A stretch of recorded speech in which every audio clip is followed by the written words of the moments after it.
Jewel math BD চ্যানেলের পক্ষ থেকে আমি ওহিদুল ইসলাম জুয়েল সবাইকে স্বাগতম জানাচ্ছি।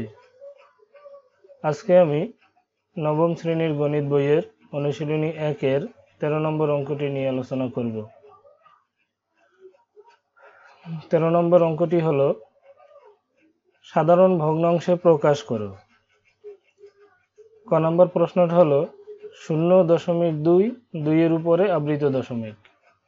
এখন এইটাকে সাধারণ ভগ্নাংশে প্রকাশ করো। ভগ্নাংশে প্রকাশ করলে সেখানে লব থাকবে এবং হর থাকবে। এখন এইটাকে ভেঙে আমরা লব এবং হর বানাবো। তো এখন লবের ক্ষেত্রে আমরা কি করব, দশমিক এবং আবৃত দশমিক বাদে যে সংখ্যা থাকবে টোটাল সংখ্যাটা লিখব, সেখান থেকে বিয়োগ করব অনাবৃত অংশ। এবং হরের ক্ষেত্রে দশমিক বিন্দুর পরে যে কয়টা সংখ্যার উপরে আবৃত দশমিক থাকবে ততটি 9, আর অনাবৃত সংখ্যা যে কয়টা থাকবে তার জন্য 0। তো তাহলে আমরা দেখি এটা 0.2 তার উপর আবৃত দশমিক, এটাকে কিভাবে সাধারণ ভগ্নাংশে প্রকাশ করা যায়। আমি যে নিয়মটা বলেছি যে প্রথমে দশমিক এবং আবৃত দশমিক বাদে যে সংখ্যা থাকবে সেই সংখ্যাটা লিখতে হবে। তো দশমিক এবং আবৃত দশমিক বাদে এখানে থাকে 2 বিয়োগ অনাবৃত অংশ। অনাবৃত অংশ এখানে নেই, এজন্য 0। আর নিচে হবে দশমিক বিন্দুর পরের হিসাব, যেই কটা সংখ্যার উপরে আবৃত দশমিক থাকবে ততটা 9। তো দশমিক বিন্দুর পরে এখানে একটা সংখ্যা আছে এবং একটার উপরেই আবৃত দশমিক, এজন্য নিচে হবে একটা 9। 2 থেকে 0 বিয়োগ করলে হবে 2, আর নিচে আছে 9। উপরের সংখ্যা ছোট, অতএব ভাগ করা যায় না আর কাটাকাটিও হয় না। তাহলে 0.2 আবৃত দশমিক এইটাকে যদি আমরা সাধারণ ভগ্নাংশে প্রকাশ করি তাহলে রেজাল্ট হবে 9/2। অ্যান্সার 9/2। সেম নিয়মে আমরা খ নম্বর অঙ্কটি দেখি। খ নম্বর অঙ্কটা হলো 0.35 এর উপরে আবৃত দশমিক। তো এবার আমরা কি করব, দশমিক এবং আবৃত দশমিক বাদে যে সংখ্যা থাকবে টোটাল সংখ্যাটা লিখব। দশমিক এবং আবৃত দশমিক বাদে সংখ্যাটা হয় 35 মাইনাস অনাবৃত অংশ। এখানে অনাবৃত কোনো সংখ্যা নাই, এজন্য 0। আর নিচে দশমিক বিন্দুর পরের হিসাব, দশমিক বিন্দুর পরে যে কয়টা সংখ্যা থাকবে তার মধ্যে যে কয়টা আবৃত থাকবে তার জন্য ততটা 9, এবং যে কয়টা অনাবৃত থাকবে ততটা 0। তো এখানে অনাবৃত নেই, এজন্য 0 নেই। 35 থেকে যদি আমরা 0 বিয়োগ করি তাহলে থাকবে 35, নিচে 99। এখানেও কাটাকাটি যায় না এবং উপরের সংখ্যাটা ছোট, তো ভাগ করারও দরকার নাই।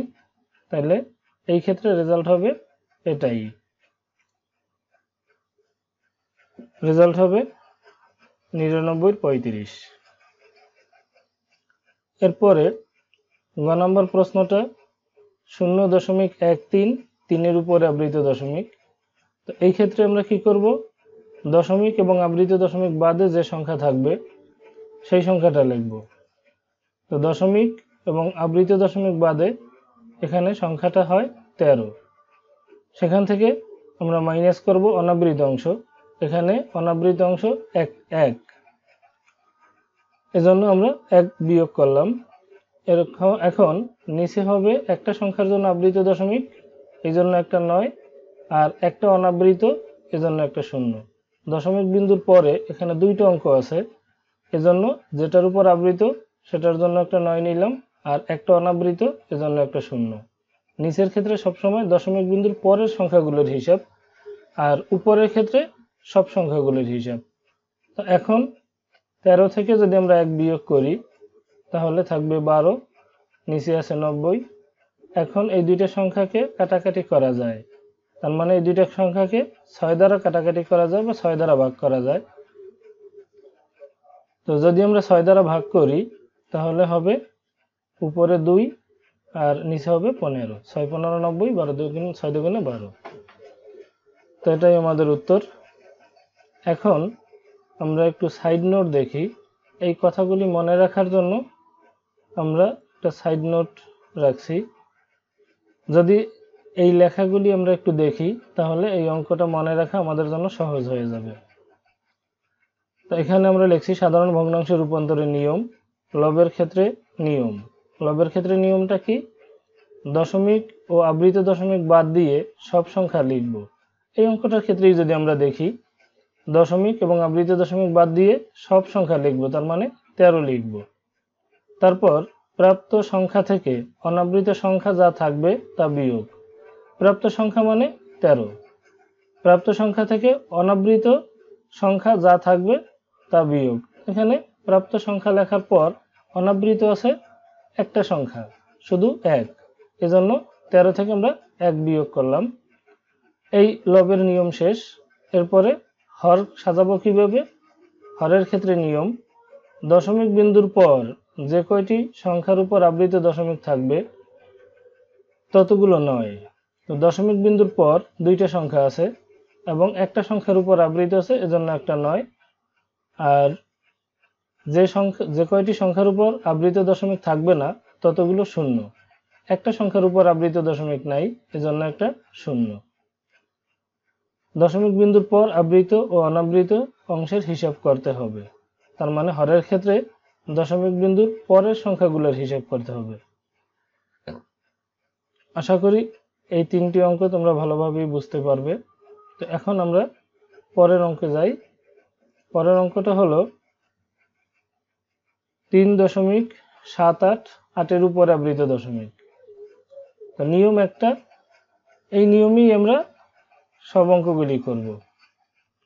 এখন দশমিক ও আবৃত দশমিক বাদে যে সংখ্যা থাকবে টোটাল সংখ্যাটা আমরা লিখব 378। এরপরে বিয়োগ অনাবৃত অংশ, এই 8 শুধু আবৃত, তাহলে অনাবৃত আছে 3/7, এজন্য বিয়োগ হলো 3/7 মানে 37। আর নিচে মানে হরের ক্ষেত্রে দশমিক বিন্দুর পরের হিসাব, দশমিক বিন্দুর পরে যে কয়টা সংখ্যা থাকবে সেই কয়টার হিসাব হবে হরের ক্ষেত্রে। তো দশমিক বিন্দুর পরে এখানে দুইটা সংখ্যা আছে, এখানে 8 উপর আবৃত দশমিক, তার মানে একটা সংখ্যার উপর আবৃত দশমিক, এজন্য একটা 9। আর একটা সংখ্যার উপর আবৃত নাই, অনাবৃত, একটা অনাবৃত সংখ্যার জন্য একটা 0।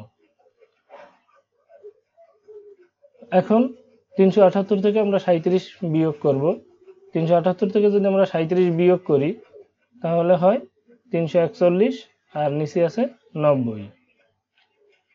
উপরের সংখ্যাটা বড়, তাই আমরা ভাগ করে দেব। আমরা ভাগটা সাইডে দেখিয়ে দিলাম। 90 দ্বারা যদি আমরা 341কে ভাগ করি তাহলে রেজাল্ট হবে 3, আর অবশিষ্ট থাকবে 71। তাহলে রেজাল্ট হবে 3/90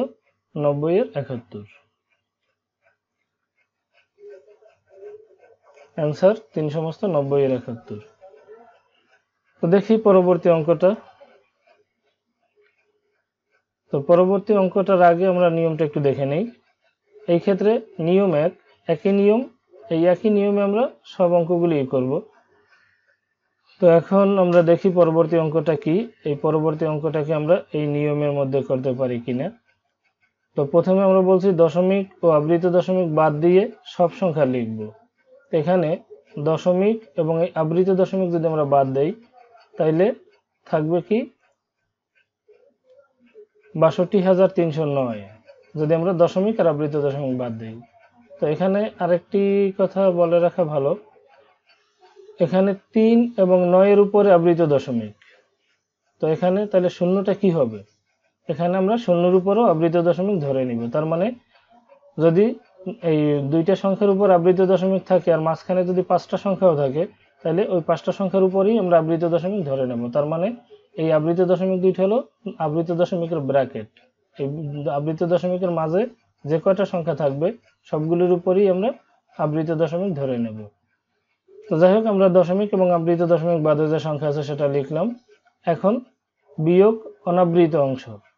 অনাবৃত অংশ মানে অনাবৃত সংখ্যা যে কয়টা আছে, এই 3 এবং 9, 3, 0, 9 এই তিনটা আবৃত, অনাবৃত অংশ হলো 2, 6, তার মানে 62, এজন্য -62। আর নিচের ক্ষেত্রে হবে তিনটে সংখ্যার উপরে আবৃত দশমিক, এজন্য 3টে 9, একটা সংখ্যা অনাবৃত, এজন্য 0। তার মানে নিচের ক্ষেত্রে দশমিক বিন্দুর পরের সংখ্যাগুলোর হিসাব। এখানে অনাবৃত আমরা নিচের ক্ষেত্রে 2টি হিসাব করলে হবে না, নিচের ক্ষেত্রে অনাবৃত হিসাব করতে হবে একটা, কারণ দশমিকের পরের সংখ্যাগুলোর হিসাব। তো দশমিকের পরের সংখ্যাগুলি যদি আমরা ধরি, তাহলে এই 3টের উপর আবৃত, একটা অনাবৃত। তো এখন এই নিয়মের সাথে একটু যদি আমরা মিলিয়ে দেখি, দশমিক আবৃত দশমিক বাদ দিয়ে সব সংখ্যা লিখব। এই সব সংখ্যাগুলি লিখলাম। তারপর প্রাপ্ত সংখ্যা থেকে, প্রাপ্ত সংখ্যা মানে এই সংখ্যাটা, এই প্রাপ্ত সংখ্যা থেকে অনাবৃত সংখ্যা যা থাকবে তা বিয়োগ। এই অনাবৃত 6 2, তার মানে 62, এই 62 কলাম বিয়োগ। এরপরে হরের ক্ষেত্রে নিয়ম, হরের ক্ষেত্রে দশমিক বিন্দুর পর যে কয়টি সংখ্যার উপর আবৃত দশমিক থাকবে, তো দশমিক বিন্দুর পরে সংখ্যা আছে মোট 4টা, তার মধ্যে আবৃত আছে 3টে, এজন্য 3টা 9, আবৃত দশমিক থাকবে ততগুলো 9, এবং যে কয়টি সংখ্যার উপর আবৃত দশমিক থাকবে না ততগুলো 0। একটা সংখ্যার উপর আবৃত দশমিক নেই, এজন্য একটা 0। তা এখন আমরা বিয়োগ করব। বিয়োগ করলে থাকে 62,247, আর নিচে থাকে 9,990। এখন এই সংখ্যা দুইটাকে আমরা কাটাকাটি করব। 3 দ্বারা যদি আমরা কাটাকাটি করি, তাহলে হবে 20,749, নিচে হবে 3,330। এখন উপরের সংখ্যাটা বড়, এজন্য আমরা ভাগ করে দেব। ভাগ করলে রেজাল্ট হবে 6 সমস্ত 3,330 এর 769। এটাই আমাদের রেজাল্ট। তো আশা করি এখানের এই 5টি অঙ্ক যদি একটু নিয়ম সহ বোঝার চেষ্টা করো, তাহলে অঙ্কগুলি সহজ হয়ে যাবে। আর অবজেক্টিভের জন্য এই অঙ্কগুলি দরকার। তো এখানে শুধু এই প্রথম লাইনটা যদি আমরা বুঝি দশমিকটা কিভাবে ভাঙানো হইলো, তাহলে তার নিচের অঙ্কগুলি সহজ। তো এই একটা লাইন আমরা একটু মনোযোগ সহকারে ভালোভাবে বোঝার চেষ্টা করব, এবং এটা বোঝার জন্য আমি সাইড নোট হিসেবে এগুলি লিখে দিয়েছি। এগুলো যদি একটু দেখো, তাহলে আমি আশা করি এই অঙ্কগুলি যদি কেউ মনোযোগ সহকারে দেখে, তাহলে তার সমস্যা থাকবে না। তো ধন্যবাদ সকলকে। খোদা হাফেজ।